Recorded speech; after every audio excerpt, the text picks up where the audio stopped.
오늘 우리가 교술 관례를 좀 구체적으로 많이 볼 건데 교술 관례가 수행평가라면서요 여러분. 그래서인지 상당히 지금 학교에 나가는 게 많더라고요. 교술 관례가. 수행평가가 어떤 건데?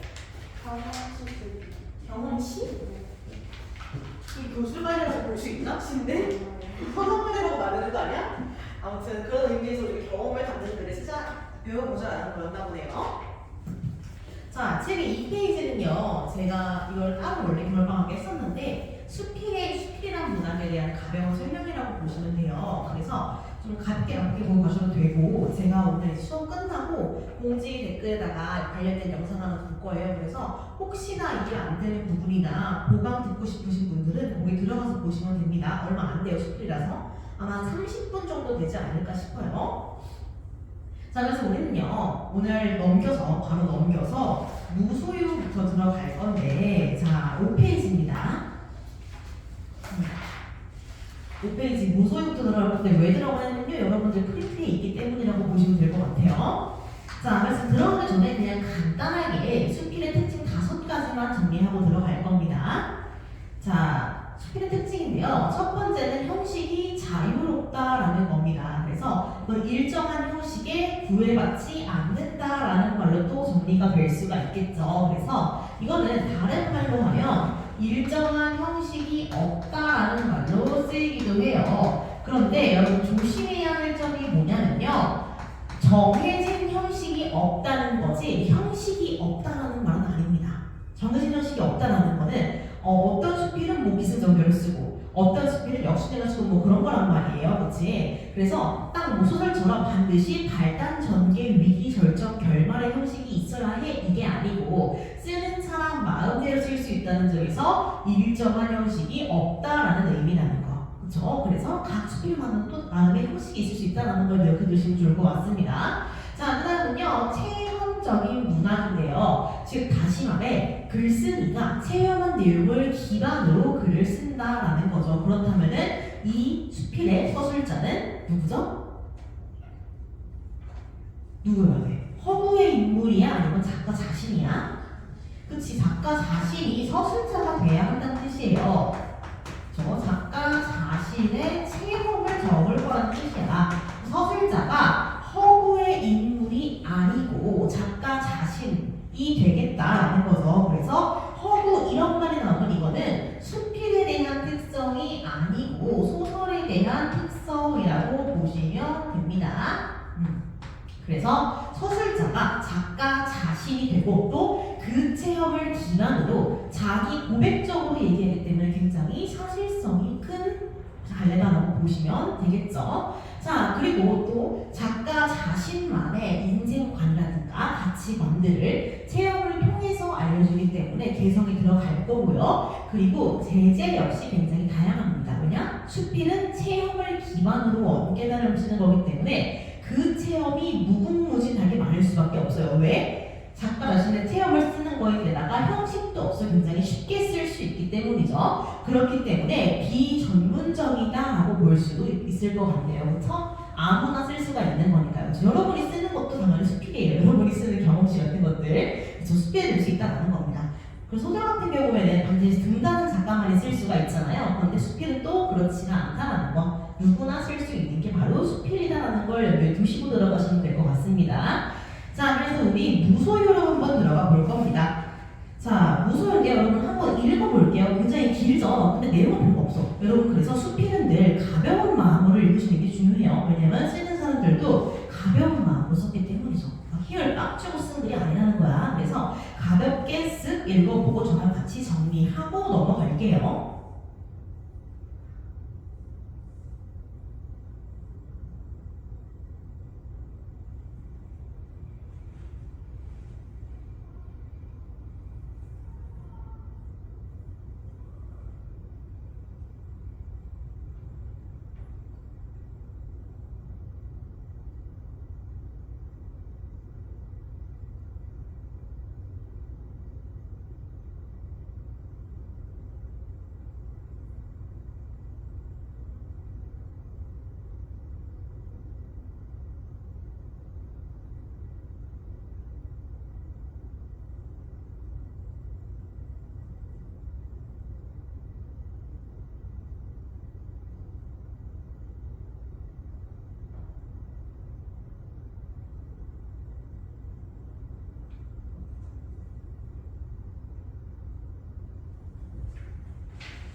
이 소설은 이 수필은요 어떤 체험을 기반으로 전개가 되고 있죠? 이 수필을 쓰게 된 체험은 어떤 체험이에요?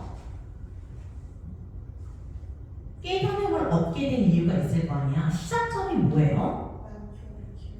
난초 두 분을 정성스럽게 얻어서 키우게 된 것부터가 시작이다라고 보시면 될 것 같죠? 자, 그래요. 그래서 난초 두 분으로 시작할 거야. 그쵸? 그래서 난초 두 분을, 그치? 두 분이 이제 높이고 사람이 아니고 그냥 두 뿌리 이런 느낌인 겁니다. 두 화분 이런 느낌이죠. 자, 그래 이거를 그래서 내가 선물을 받은 거야. 그래서 애착을 두고 굉장히 기뻐하고 있죠. 그래서 얘를 처음 받은 것에 대해서 기쁨을 느끼다가 그것도 잠시 어떻게 된 거예요?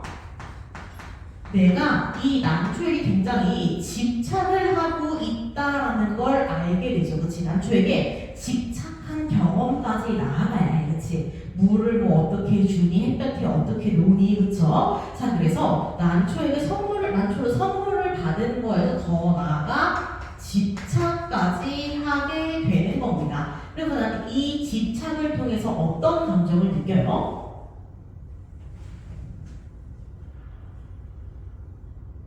다섯 번째 문단에 나오죠. 집착이 괴로움인 것이다 라고 나옵니다. 그래서 집착을 하게 되면서 이 기쁨이 괴로움으로 바뀌게 돼요. 이게 바로 나의 체험이었던 겁니다. 그럼 이 체험을 통해서 내가 얻은 깨달음이 있을 거 아니에요? 그치? 그 깨달음은 뭐예요?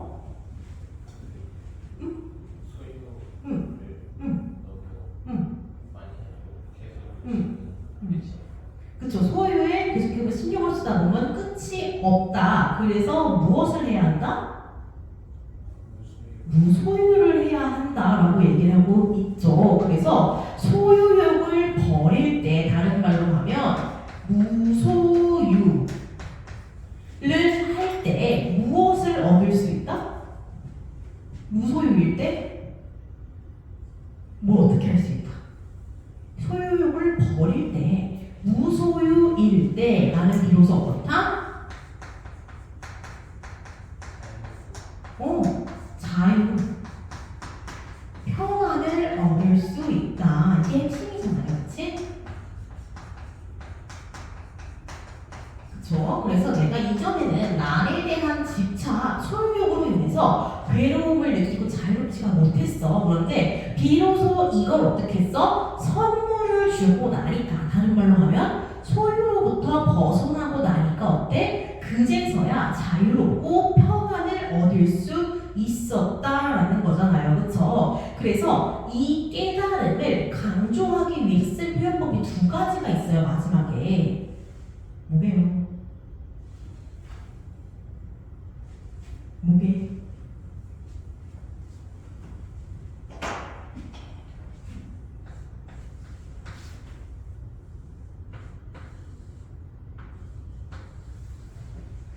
첫 번째로는 간디의 말이 이용이 될 거야.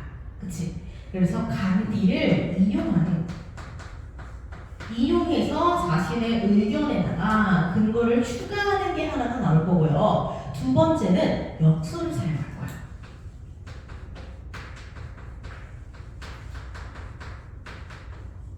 무슨 역설?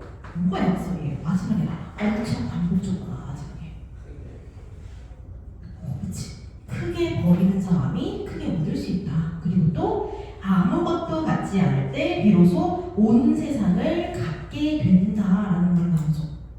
뭐야? 버렸는데 어떻게 얻어? 또 아무것도 안 가졌는데 어떻게 다 가져? 이런 느낌이잖아요. 그렇죠? 그래서 그 부분에서 우리가 역설을 가져갈 수 있는 겁니다. 그래서 아무것도 갖지 않을 때 비로소 온 세상을 갖게 된다는 무소유의 진리를 알게 되는 거죠. 그렇죠? 그래서 이거는 무소유에 대한 겁니다. 그렇죠? 무소유의 역설적 진리라고 보시면 되겠네요. 그렇죠? 무소유의 역설적 진리를 깨닫게 돼요. 이게 뭔데? 아무것도 갖지 않을 때 비로소 온 세상을 갖게 된다라는 거겠죠. 그래서 이렇게만 한번 보시면 될 것 같네요. 그래서 그래서 이건 정말로 법정이라는 승리의 깨달음을 담은 체험을 통한 깨달음을 담은 자기 고백적인 글이다라고 봐야겠죠. 이해되시죠? 그래서 여기서는 역설 정도만 좀 중요하게 보시면 될 것 같습니다. 자, 그래요. 우리 이제 그 다음으로 넘어갈 겁니다.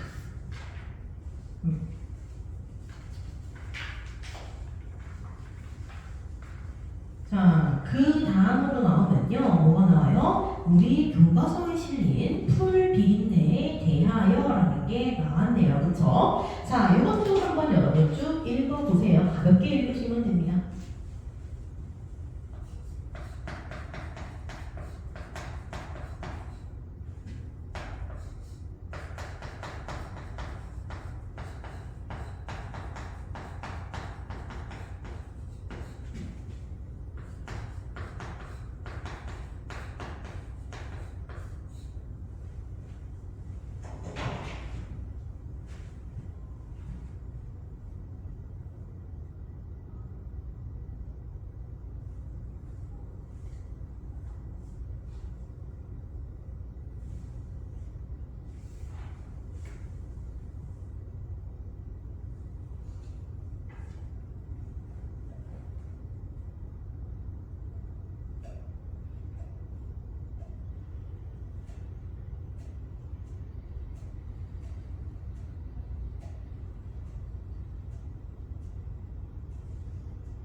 맞나요?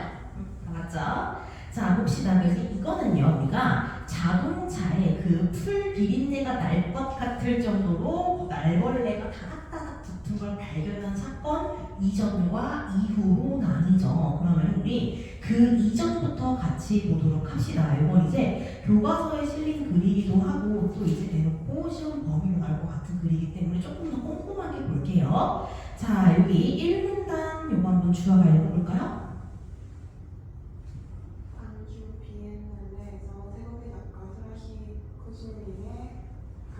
기계라는 작품은 능력이 있다. 이 작품은 자동차의 엔진과 핸들, 가위나 시스템을 완전히 제거하고 차체를 뒤집어 그네 침대로 프랑치한 것이다. 그네 옆에는 타이어를 비롯한 고소고시 완료에 만든 의자들이 놓여있었다. 차체로 만들어진 그네 침대 속에서 아이들이 텔레비전을 보고 있는 동안 난 타이어 활성화 만드는데 걸터 앉아 그 감상용 기계를 바라보았다.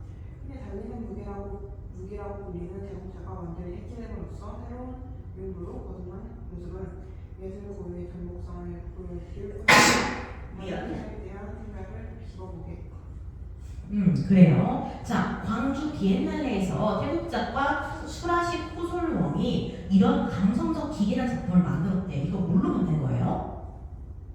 자동차, 그렇지? 자동차로 만들어진 자동차를 뭘로 만든 거야? 침대로 바꿔 놓은 거야. 자, 자동차는 원래 뭐였어? 달리는 무기라는 인식이 있었어요. 그쵸? 자, 그런데 그 작품은 어떻게 한 거예요? 전복성, 그치? 인식을 전환시키는 행위를 통해서 자동차를 안락한 침대로 만들게 된 거죠. 자, 그래서 내가 글쓴이가 어떤 깨달음을 얻게 된 거야? 그 전시를 보고 나서 자동차라는 건 달리는 무기라고 볼 수도 있겠지만 사실은 뭐야? 안락한 침대가 될 수도 있겠구나라는 걸 알게 된 거죠. 자, 그래서 일단은 어떤 체험을 하고 있습니까? 자동차를 그 전까지는 달리는 무기라고 생각을 해요. 그런데 어떤 전시를 보고 나서 어떻게 생각해? 아, 이거는 안락한 공간이 될 수도 있겠다. 안락한 침대가 될 수도 있겠다라고 생각을 바꾸게 되죠. 그치? 이걸 무슨 말로 표현해? 전복성이라는 말로 표현하고 있어요. 그치? 전복성은 인식을 뒤집는다, 인식의 전환이나 이런 느낌으로 얘기를 하는 겁니다. 그쵸? 자, 그 다음 문단입니다. 이거 요 하진이가 한번 읽어볼까요? 그 무렵 나는 운전 출구 딱지도 되지 않은 상태여서 자동차가 주는 편리와 불안을 아주 예민하게 느끼고 있었다. 면허를 딴 후로 운전하고 차를 타는 생각이 별로 없었다. 내 아이들을 데리고 빅스로차 한 후로는 하나부터 열까지 내 손으로 해결해야 했고 어쩔 수 없이 운전을 하게 되었다. 물론 처음엔 출퇴근 때나 차를 볼 게 많을 때만 차를 가지고 했다. 그러나 마음은 답답할 때 무작정 차를 몰고 교회로 나가는 습관이 생겨나기 시작했고 차를 보는 일이 점차 잦아졌다. 누구의 방해도 받지 않고 나를 어디로든 데려다 줄 수 있는 불편한 공간에 그렇게 조금씩 기대를 적었다. 그러죠. 자, 그래서요, 나는 원래 어땠대? 자동차가 주는 편리와 불안, 편리한 동시에 불안한 거야. 왜? 사고 나면 끝장이잖아, 그치? 그래서 그걸 굉장히 예민하게 느끼고 있었대. 그래서 나는 이런 편리와 불안에 대한 예민성을 가지고 있었던 거야, 그쵸? 이걸 굉장히 예민하게 생각했어요. 자, 그런데 어떻게 돼? 그 무렵에 내가 이사를 가게 되면서 자동차를 굉장히 많이 쓰게 된 거야. 답답할 때마다 어디로 가? 차를 몰고 교회로 나가게 돼. 그러면서 이 자동차에 점점 더 의지하게 되는 거죠. 왜? 나를 답답한 곳에서 해소해 줄 수밖에 없는 건 누구야? 이 자동차밖에 없으니까. 그렇죠? 자, 그래서 앞에는요, 내가 달리는 무기다 여기 이유는 뭐죠? 당연히 불안한 뜻이잖아, 이게. 그치? 내가 누구를 어떻게 칠지 모른다, 사고가 날지도 모른다는 그 불안감, 이거에 예민하게 반응했다면은 그 이후에는 어떻게 될 거예요? 내가 얘가 주는 편리함에 길들여지게 되는 거죠. 편리로 넘어가게 되는 겁니다. 굉장히 비슷한 형태로 지금 전개가 되고 있죠. 자, 그래요. 자, 그 다음 문단도 주화가 한번 해볼까요? 스웨덴의 생태주의자인 에민 탱스웨는 자동차라는 물건이 자기 자신의 영토 안에 머물고자 하는 의지와 이 영토 밖으로 움직일 필요성을 동시에 충족시켜준다고 말한 바 있다. 현대인들이 자동차라는 아늑한 공간으로부터 잠시 떨어지고 싶어하지 않는 것도 바로 이 모든 욕망을 자동차라는 공간이 해결해주기 때문일 것이다. 앞에서 말한 감성적 기계처럼 굳이 자동차를 취하지 않아도 자동차는 충분히 감성적 기계 노릇을 하고 있습니다. 이거는 누구 얘기를 해? 에미 탱스랩이라는 사람을 얘기하는데 이 사람은 어떤 사람이야? 해외의 생태주의자. 이건 뭐예요? 권위자라는 거죠. 이 분야의 권위자인 거야. 그치? 그래서 권위자의 말을 인용해서 본인 생각을 조금 더 이제 근거를 덧대고 있는 거라고 보시면 돼요. 자동차는 어떤 거래? 영토 안에 머물고자 하는 의지와 영토 밖으로 움직일 필요성을 동시에 충족해준다. 이게 무슨 말이에요? 내가 이 영토를 떠나서 어디론가 가야 돼. 그러려면 차를 타고 가야 되죠. 그럼 내가 이 영토 밖으로 나가는 게 맞단 말이야. 그렇지만 난 여전히 어디에 있어요? 자동차 안에 있죠. 자동차는 내 영토 안에 있는 거야. 그럼 나는 나만의 영토를 그대로 가지고 다른 영토로 가는 거죠. 그래서 동시에 충족이 된다라는 뜻인 겁니다. 그래서 이 아늑한 공간으로부터 떨어지고 싶어 하지 않는 거야. 왜? 내가 어디를 가든 이 자동차랑 함께라면은 내 영토 안에 있게 되는 거니까. 그렇죠? 자, 그래서 이 자동차는요, 뭐야? 굳이 앞에서 말한 그것처럼 해체하지 않더라도, 침대로 만들지 않더라도 이미 충분히 뭐야? 감성적 기계로의 노릇을 하고 있었다라는 겁니다. 그래서 자동차는요, 다른 말로 하면 뭐래요? 감성적 기계이기도 하다라는 거죠. 그쵸? 그리고 아늑함도 주는 겁니다. 그리고 이건 하나의 영토와 관련이 있는 거기도 하죠. 자동차의 여러 가지 속성에 지금 한 번에 다 붙어 있는 거라고 보시면 될 것 같습니다. 자, 그 다음입니다. 자, 하지만이라는 말로 시작을 하게 되죠. 자, 독서든 문학이든 화작이든 하지만이라는 말에 나오면 뭔가 자, 뒤집어져야 된다는 얘기예요. 그렇죠? 과연 뭐가 바뀌었는지 한번 볼게요. 자, 요거 한번 하진이가 읽어볼까요? 하지만 얼마 안 가서 자동차에 대한 낯설고 당혹스러운 경험을 느꼈다. 갑자기 서울에 가는 게 생겼는데 주말이라 차표를 구해서 줬다. 저번에 망설이다가 나는 초보 주제에 친구들을 태우고 서울로 가는 고속도로에 집어들었다. 무사히 서울에 도착해서 일을 보고 다음날 밤에 광주로 내려올 수는 있었다. 그런데 밤에 고속도로를 달리다 보니 차창에 무언가 가닥가닥 부딪히는 소리가 났다. 처음엔 그저 속도 때문에 모래 알갱이 같은 데 튀는 소리려니 했다. 그쵸. 여기서 슬슬 잔인해지기 시작해요. 그치? 자, 하지만 얼마 안 가서 내가 낯설고 당혹스러운 경험을 하게 됐던 게 바로 뭐예요? 이 체험이 되겠죠. 바로 뭐예요? 내가 갑자기 서울에 가야 했는데 차표가 없어서 초보 운전인 주제에 고속도로를 타고 멀리까지 가야 될 상황인 거야. 그래서 어떻게 했대? 서울에 갔다 밤에 다시 내려왔대. 근데 밤에 고속도로를 달리다 보니까 뭐야? 부딪히는 소리가 났고 나는 그걸 아무렇지 않게 생각한 거예요. 일단은 그냥 소리가 났구나, 뭐가 부딪히나 보다 하고 만 거죠. 실제로 초보분들이 신경이 안 쓰여요. 그냥 소리가 났겠거니 하고 더 집중을 하게 되는 거죠. 내가 갈 길에. 자, 그 다음 주화가 한번 읽어볼까요? 다음날 아침에 출근하려는데 유리창을 물론이고 앞범퍼에 풀어 축축한 것들이 잔뜩 엉켜 있었다. 그것은 한 먼지가 아니라 수많은 흙벌레들이 달리는 타치에 부딪혀 죽은 잔이었다. 마치 거대한 모터 주위에 두텁게 쌓여 있는 먼지 뭉치처럼 말이다.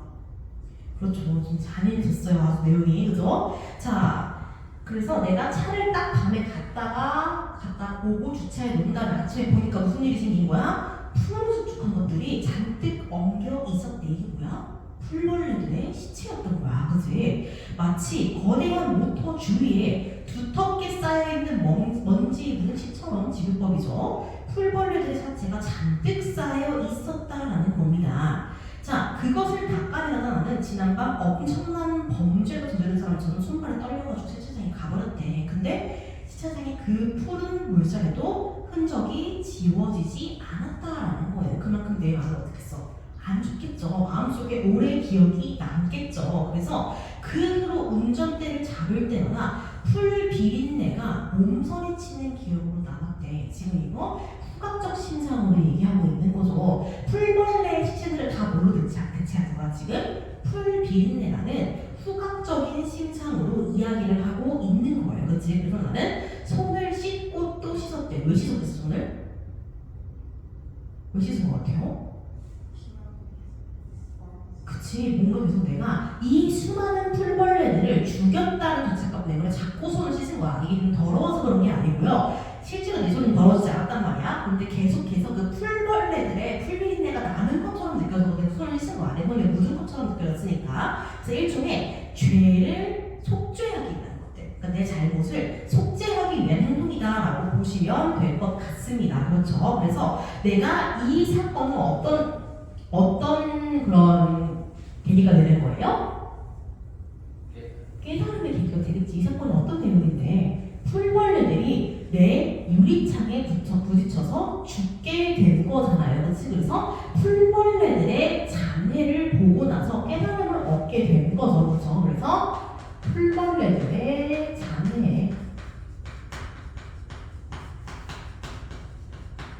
잔해를 목격하게 된 거야. 그렇죠? 자, 그 다음 장으로 넘어갈게요. 자, 그 다음 문단 하진이가 다시 읽어볼까요? 그러나 방금 읽지 않았어요? 어디에 놓았다고? 세차장으로 부탁하지만 읽었지. 그게 무슨 진짜요? 제가 중간에 끊었나요 혹시? 네. 아 진짜? 나 다 읽은 줄 알았어. 아 그래요? 아 그래요? 아 그러네. 그죠? 근데 뭐 그 부분 제가 읽긴 했으니까 아예 다음 페이지부터 읽으시면 될 것 같아요. 시속 100km 정도의 시간에 그렇게 많은 풀벌레가 지지개졌다는 것도 믿기 어려웠지만 이런 세상의 경험을 모든 운전자들이 겪었으리라는 사실이야말로 나에게는 예상치 못한 충격이었다. 인간에게는 편리하고 안락한 공간이 다른 생명을 해칠 수 있다는 자각이 이게 나에게만 있었던 게 아닐 거라 생각이 드는 거죠. 왜? 대부분의 사람들이 다 똑같은 경험을 했을 거 아니야. 그런데 아무도 나한테 이런 말을 해주지 않았다는 건 뭐야? 다른 사람들은 그걸 대수롭지 않게 여겼다는 말이겠죠. 그치? 그래서 이거는요, 글쓴이의 어떤 개인적인 경험을 어떤 경험? 풀벌레들의 자네를 목격한 개인적인 경험을 보편적으로 확대한 부분입니다. 아, 나만 겪은 게 아니구나. 모두가 다 겪고 있었던 거구나. 그러면요, 이 사람 차에 부딪힌 풀벌레만 수백 마리일 거 아니야. 그러면 이런 사람들이 다 이걸 겪었다는 건 뭐야? 정말 엄청나게 많은 벌레가 이런 식으로 죽어갔다라는 거겠죠. 자, 그 다음입니다. 그래서 인간에게는 편리하고 안락한 공간 어디? 내가 체험 이전에 생각을 바꾼 거 이거. 이게 바로 뭐가 된다는 거야? 다른 생명을 해칠 수 있는 자각. 그러니까 다시 어떻게 돌아온 거예요? 얘가 편리하고 안락하고 감성적인 기한 살피는 다시 뭐였던 거야? 그냥 무기였던 거야. 달리는 살상 무기였던 거야. 그쵸? 그래서 요 생각이 어떻게 돼? 다시 반대로 바뀌게 되는 겁니다. 그렇죠? 그래서 편리,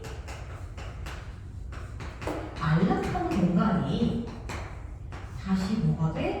살상의 무기가 돼. 이렇게 된다는 거야. 그렇죠? 다시 한번 이런 깨달음을 얻게 된 거예요. 그렇죠? 자, 그 다음입니다. 자, 그 다음 것들 다시 여기 주학을 읽어볼까요? 옛날 티베트 생녀들은 이분이가 말할 때마다 동시 중에 위성으로 죽이게 될까봐 얼굴에 일격하게 천을 두르고 다녔다고 한다. 그렇게 숙명을 아끼는 태도에 비하면 경찰을 몰고 다니는 것 자체가 엄청난 살생 행위라고도 볼 수 있다. 그렇다고 하루아침에 차를 없앨 수도 없는 형편이어서 난 자동차에 대한 태도를 정리할 필요를 느꼈다. 결국 차를 유지하되 사용을 최소화하고 의존도를 낮추는 선에서 사용할 수밖에 없었다. 그리고 그 감성적 기대에 편안함에 기울어지려는 순간마다 그것이 풀 비린내뿐 아니라 피 비린내를 불러올 수도 있다는 자각을 잊지 않으려고 한다. 그렇죠. 자, 그래요. 티베트 승려들의 그런 행위 같은 거를 언급을 하면서 뭐야? 생태주의적 관점을 환기하고 있죠. 자, 그래서 그런 사람은 티베트 승려들의 태도에 비하면은 자동차를 몰고 다니는 건 대체 얼마나 큰 살상 행위인가라고 생각을 했다는 거죠. 근데 그렇다고 해서 내가 하루아침에 차를 안 탈 수는 없잖아요. 그렇죠? 그래서 차를 가지고는 이때 아무 때나 맞추지 않겠다는 거야. 그래서 의존도는 낮추어야겠다라는 생각을 하게 됐다라는 거죠. 그리고 편안함에 길들여지려고 할 때마다 풀 비린내에서 더 나아가 피 비린내까지 내가 떠올릴 수 있게끔 계속해서 자각을 해야겠다라고 생각을 했다라는 겁니다. 그렇죠? 그래서 이 사람은요, 작가는요, 편리하고 안락한 그 자동차가 인간에게 편리하고 안락한 그 자동차가 다른 생명에게는 살상 무기가 될 수 있다는 걸 깨닫게 된 거야. 그렇죠? 그래서 뭘 하게 돼요? 생태주의적으로 이야기를 하게 되죠. 생태주의를 떠올리게 돼. 그래서 어떻게 하기로 해? 자동차 사용을 최소화하기로 해. 그렇죠? 그리고 계속해서 뭘 떠올리기로 해? 풀 비린내가 다시 뭐가 되지 않게 피 비린내가 되지 않게 내가 계속해서 주의해야겠다라고 생각하게 되는 거죠. 자, 그러면요, 이전까지는 뭐야? 그냥 풀벌레가 죽는 거에 그쳤어. 근데 피 비린내라는 건 뭐예요? 더 큰 피가 날 법한 그런 인간이라든가 동물 같은 걸 살상으로 나아갈 수 있겠다라는 거죠. 자, 그 다음 마지막입니다. 하진이가 읽어볼까요? 운전을 시작하기 전까지 나는 거기에 찬이었고 인공적인 공간보다는 자연 속의 마무리를 누구보다 좋아했다. 그러나 차를 소유하고부터는 생태적인 어떤 반응도 회차하기 없다는 생각이 들곤 한다. 차를 소유하되 그에 중독되지 않는다는 건 이런 아슬아슬한 주사기가 앞으로 얼마나 지속될 수 있을지 모르겠다. 다만 그날 아침에 그 비린내가 먼지의 집처럼 운전대를 잡은 내 손에 남아있을 따름이다. 그렇대요. 나는 운전 전까지 열심히 걸었고 자연을 풍부로 좋아했다는 누구보다 생태주의했던 사람인 거야. 그런데 차를 가지고 나서부터 자격이 없대. 왜? 그 차 때문에 죽는 수많은 생명들이 있기 때문인 거죠. 자, 차를 소유하되 그게 종속되지 않는다는 것, 즉 다시 말해서 뭐야? 의존도를 낮게 가져간다는 거, 그쵸? 이런 아슬아슬한 질타기가 얼마나 앞으로 지속이 될 수 있을지는 모르겠대. 그러니까 차를 끌고 다니면서 최대한 덜 거기에 의존하게 되는 것들이 얼마나 지속이 될지 모르겠대. 그렇지만 뭐야? 내 손에 계속해서 그 풀 비린내가 원죄 의식처럼 남아있대. 그럼 풀 비린내는 뭐야? 곧 죄 의식이다, 죄책감이다 라고 해석할 수가 있겠죠. 자, 그래서 제가 따로 안 적었네요, 그렇죠? 자, 풀 비린내라는 경험 작가에게 뭘 알려준 거야? 생명체를 죽인 것에 대한 죄책감을 계속해서 안겨주게 되는 거죠. 근데 이 죄책감이라는 건요, 사실 내가 막 의도해서 준 건 아니었잖아, 그치? 그렇지만 뭐 때문인 거야? 인간이 발전시킨 문명 때문에 이런 죄 없는 벌레들이 죽게 된 거잖아요, 그치? 그래서 문명으로 인해 죽은 자연물들에 대한 죄책감이라고 정리를 해볼 수가 있겠죠. 자, 그래서 이 풀 비린내라는 건요, 다시 한번 정리를 해볼게요. 일종의 죄책감이라고 보시면 돼요. 작가에게는 죄책감인데 뭐 인간의 문명에 의해 희생된 생명에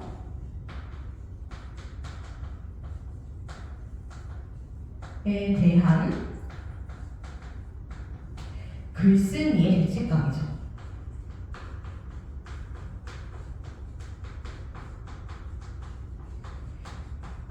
이걸 계속해서 머릿속에 넣고 있겠다는 거야. 계속해서 생각하면서 앞으로 내가 차에 대해서 의존하고 싶을 때마다 이런 생각을 하면서 조금 그 의존으로부터 벗어나 보겠다, 이런 내용이다라고 보시면 되겠죠. 그래서 이렇게 보시면 될 것 같습니다. 그래서 어려운 내용은 별로 없겠지만 일단은 그래도 좀 내용이 많은 편이라서 잘 정리를 해두시는 게 좋을 것 같아요. 자동차에 대한 생각이 어떻게 변화가 되어 왔는지, 그렇죠? 그래서 마지막에 결론을 내린 것이 무엇인지 이렇게 보시면 될 것 같습니다. 그래서 이 글은 이런 내용 정리도 중요한 것도 감각적인 그런 신상도 중요해요. 그래서 아까 나왔던 후각이라든가 타닥타닥 소리와 같은 청각, 그쵸? 품을 수축한 것처럼 시각, 이런 식으로 여러 가지 감각적 신상이 사용되었다라는 것까지 머리에 넣고 가시면은 조금 더 문제 풀기가 수월할 겁니다.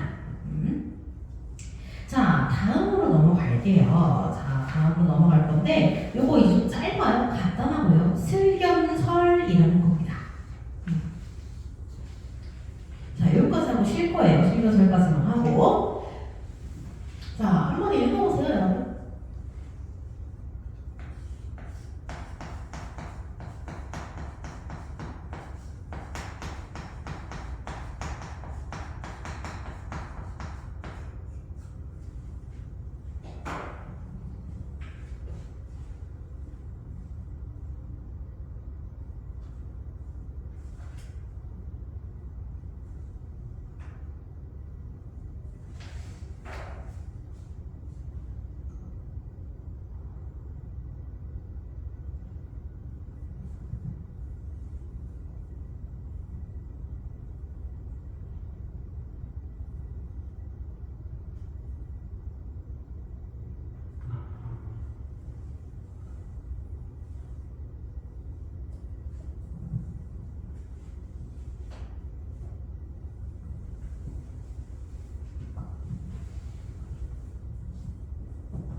자, 이거는요, 설이라는 갈래인데요. 자, 설이 뭐냐면요, 고전수필의 한 종류라고 보시면 될 것 같아요.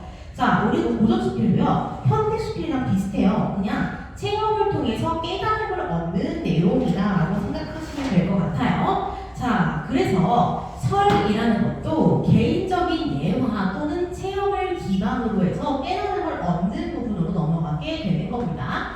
자, 볼게요, 한번. 그러면은 개인적인 체험이 무엇인지, 그리고 이후에 깨달음이 무엇인지도 한번 생각을 해봐야겠죠. 자, 그래서 종종 체험이 아니라 예화가 등장하는 경우도 있다라는 거죠. 자, 굉장히 간단하죠. 자, 봅시다. 자,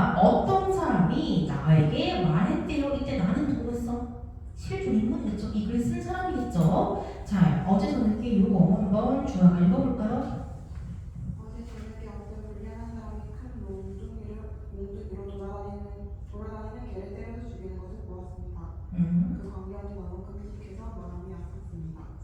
그래서 이제부터는 개고기나 돼지고기 같은 것은 먹지 않을 작정입니다. 그래. 그럼 이 사람은요, 왜 그런 거야? 동물이 죽는 걸 보고 동물의 고기를 먹지 않겠다고 결심을 했대. 그래서 그 말을 듣고 나도 이거 대꾸했대요. 자, 이거 하진이가 읽어볼까요? 그래서 이제부터는 돼지고기나 돼지고기 같은 것을 먹지 않을 작정입니다. 그 다음 거. 다음. 어제 어떤 사람이? 어제 어떤 사람이 화로불을 피고 앉아 이를 잡아 태워서 죽이더군요. 그것을 보니 제 마음이 무척 아팠습니다. 그래서 이제부터는 일이 잡지 않을 생각입니다. 여러분 이가 뭔지 알죠? 그쵸? 자, 그래서 돼지나 개 같은 거에 비해 크기도 훨씬 작고요. 좀 하찮게 느껴지는 그런 벌레를 얘기하는 거야. 똑같은 생명 얘기하는 거에서 내가 이 생명이 죽는 걸 보니 마음이 아파서 이제부터 나는 이를 안 잡을 거라고 했대. 그랬더니 그 사람이 실망스럽다는 표정을 지으며 나한테 얘기를 했대요. 그래서 여기 주아가 읽어볼까요? 이는 하찮은 생활이 아니니까 저는 큰 동물을 죽이는 것을 보고 싶어서 그렇게 말했던 것입니다. 당신은 그런 말이라면 나를 넘기는 것입니까? 이는 뭐예요? 하찮은 생물이래. 어떤 사람이 생각하기에 하찮은 생물이 따로 있다라는 거죠. 그러니까 생명은 다 같은 게 아니라는 거야. 하찮은 게 있고 귀한 게 있다라는 거죠. 그래서 개와 이의 죽음은 다르다라고 얘기를 하고 있는 겁니다. 그래서 나는 다시 말을 했죠. 자, 그 다음 거 하진이가 읽어볼까요? 피와 기운에 빠진 것은 사람이든 소, 말, 돼지, 양과 같은 동물이든 곤충이든 간에 주는 것은 싫어하는 것은 마찬가지입니다. 그러니 어찌 큰 동물만 죽기를 싫어하고 작은 친구를 그렇지 않다고 하겠습니까? 피나 이의 죽음은 같은 것입니다. 그래서 그렇게 말했던 것이지 당신을 놀리려고 한 말은 아닙니다. 믿지 못하겠으면 당신의 열 손가락을 깨물어 보십시오. 어찌 엄지손가락만 아프고 나머지 손가락들은 아프지 않겠습니까? 한 몸에 있는 것은 크든 작든 모두 피와 기운을 가지고 있기 때문에 그 아픈 건 같은 것이지요. 신은 기운을 가진 것이 어찌 어떤 것은 죽음을 싫어하고 어떤 것은 죽음을 좋아하겠습니까? 당신은 물러나 가만히 생각해 보십시오. 위하여 달팽이의 뿔을 쇠뿔과 가지고 들에 사는 목시라기를 본체처럼 여기십시오. 그렇지 않으면 나는 당신과 소에 대해서 이야기하겠습니다. 그렇대요. 자, 이 사람이 하고 싶은 말은 뭐야? 생명은 모두 동등하다. 생명은 모두 같은 존재이고 경중을 나눌 수가 없다라는 말을 하고 있는 거죠. 그래서 달팽이의 뿔이든 소의 뿔이든 똑같고 메추라기든 붕새든 똑같다. 아무리 작더라도 걔네는 똑같이 소중한 생명이다라고 얘기를 하고 있는 겁니다. 그래서 그 이후에 나는 뭐할 거래? 당신과 도에 대해서 얘기할 거래. 이 도는 뭐겠어? 모든 생명에 대한 이야기겠죠. 생명의 소중함에 대한 이야기겠죠. 자, 그러면요, 이 설이라는 것의 개인적 체험 또는 예화는 뭐예요? 개와 이의 죽음을 비교하며 시작되는 거겠죠. 어떤 사람은 개와 이의 죽음이 같지 않다고 봐. 그렇지만 어때? 나는 개와 이의 죽음이 같다고 봐. 여기서부터 시작이 되는 거죠. 그렇죠? 그래서 어떤 사람은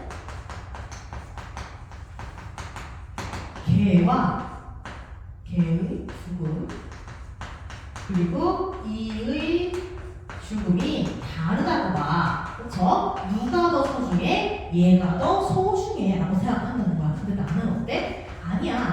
개의 죽음과 이의 죽음은 같아 라고 얘기를 하는 거죠. 왜? 어쨌든 둘 다 생명체잖아. 생명체라는 건 경중이 없고 모두 소중해 라고 얘기를 하고 있는 겁니다. 그렇죠. 그래서 깨달은 것을 교훈은 뭐예요? 다른 말로 하면 교훈은 모든 생명은 소중하죠. 그게 벌레든 동물이든 인간이든 모든 생명은 소중하다라고 이야기를 하고 있는 겁니다. 그렇죠? 자, 그런데 이 이야기를 할 때 저 소중함을 이야기하기 위해서 이야기하기 위해서 어떤 방식을 사용하고 있는지를 좀 표현법상으로 봐두시면 좋을 것 같아요. 자, 일단은 지금 우리가 하진이가 마지막에 읽은 부분에서 되게 많이 들어갔던 게 뭐예요? 물음표죠, 물음표. 질문이 되게 많이 나왔는데 이 질문은 실제로 상대방 답이 궁금한 거야, 아닌 거야? 아닌 거야. 답이 정해져 있는 거야. 그쵸? 이걸 뭐라 그래요? 설법 또는 설의적 표현을 활용했다라고 얘기를 할 겁니다. 그쵸?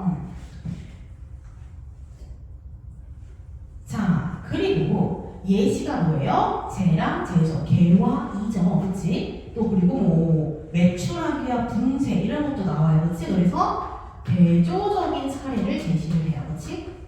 대조적인 무언가, 사물, 사례, 동물 등을 꺼내가지고 주제를 강조하고 있는 겁니다. 대조적인 예시가 들어가게 되죠. 자, 그리고 또 중요한 건데요. 유추를 활용하고 있어요. 유추는 유비추론의 줄임말이에요. 이것이 이러하니 이거와 비슷한 저것도 그렇겠지라는 식으로 유추를 한다는 거야. 비슷한 것끼리 유추해서 추론한다라는 건데요. 그래서 뭐 이런 거죠. 개와 이가 그러하니 생명도 다 그렇겠지. 개와 이가 그러하니 매출하기와 붕세도 그렇겠지. 뭐 이런 식으로 점점 확장시킬 수 있다는 겁니다. 그래서 유추를 활용했다는 건 역시 잘 기억해두면 좋겠죠. 자, 그리고 또 변증법이라는 것도 알아둘 겁니다. 이게 고전수필이라서 좀 이런 포인트가 많아요. 자, 변증법은 뭐야? 상대방 주장에 반박을 하는 거야. 너무 잘 나와있죠. 이건 뭐야? 어떤 사람이 자기 얘기를 해. 그럼 내가 뭐에 계속해서 반박하는 주제를 강조하게 되는 거죠. 그래서 이런 부분에서 변증법이 드러난다는 겁니다. 그래서 이러한 표현 기법들을 기반으로 교훈을 전달하고 있다라고 정리를 할 수가 있겠죠. 자, 그렇다면요. 똑같은 생명에 대한 얘기인데 얘는 이런 식으로 전개가 되고 있어요. 이런 표현법을 사용하고 있죠. 근데 얘는 어땠어? 그냥 개인적인, 일상적인 체험을 바탕으로 이야기를 하고 있잖아요. 그렇죠? 이건 뭐예요? 후각적인 심상, 후각적인 이미지를 통해서 또 일상을 통해서 하고 싶은 말을 전달하고 있는 거죠. 그래서 이런 점에서 약간의 차이가 보일 수 있습니다. 그렇죠? 또 이런 것들이 다 일상적이라는 포인트가 될 수도 있을 것 같고요. 그렇죠? 일상적인 경험을 후각적으로 비교해서 전개를 하고 있다라고 볼 수 있겠죠. 쟤는 저런 여러 가지 대화 방법이 들어간다라는 표현 방법이. 그래서 이런 표현법적인 것도 잘 비교를 해두시면 좋을 것 같네요. 그렇죠? 그래서 이렇게 간단하게 보고 정리를 할 겁니다. 그래요. 그래서 이렇게 하면 여러분이 배운 교수를 갈 때 지문들은 다 한 번씩 짚어보는 거고요. 실력처럼 이제 여러분들 미국에 없긴 했어요. 그런데 이게 풀 때에 대한 항상 같이 나오는 고전수필이랑 같이 넣어놓은 겁니다. 일단 참고해주시면 좋을 것 같고요. 혹시나 무소유가 시험 범위에 들어간다면 소유와 관련된 고전수필도 같이 보시는 게 좋아요. 그래서 얘가 이제 얘랑 세트인 고전수필은 얘랑 보시면 돼요. 슬근설. 근데 얘랑 세트인 고전수필은 참설이라고 있어요. 이거는 참설. 이거를 좀 같이 봐주시는 게 좋을 것 같긴 해요. 만약에 시험 범위에 들어간다면. 그래서 이거는 소유에 대한 현대와 고전, 요거는 생명에 대한 현대와 고전 이렇게 보시면 될 것 같습니다. 이렇게 한번 정리를 하고 마무리하도록 할게요.